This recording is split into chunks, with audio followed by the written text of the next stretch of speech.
Son günlər Türkiyə, İran və Rusiyada baş verən ardıcıl zəlzələlər regionlarda narahatlıq doğurub. Rəsmi qurumlarda təkanların zəlzələdən sonraki avtoşoklar olduğunu bildirsə də, Azərbaycanda insanlar mümkün təsirlərdən ehtiyatlanır.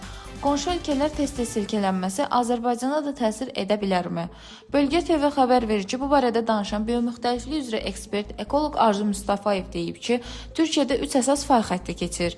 Biri Mərmərə dənizi və İstanbuldan, biri Cənub-Şərq Anadoludan, digəri isə Əcə bölgəsindən. Bu səbəbdən həmin ərazilərdə mütəmadi gərginliklər və enerji boşalmaları baş verir. Azərbaycan isə bu zəlzələlərin təsir dairəsində nisbətən uzaqda yerləşir.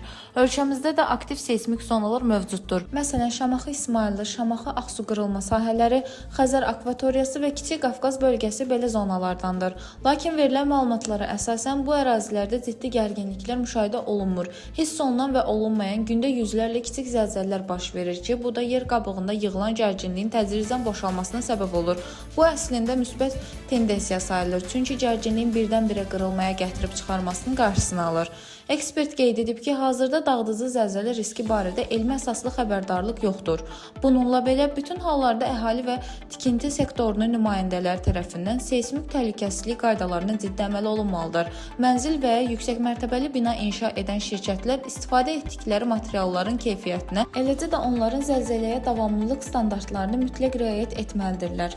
Dilbər Vüqar qızı, Bölgə TV.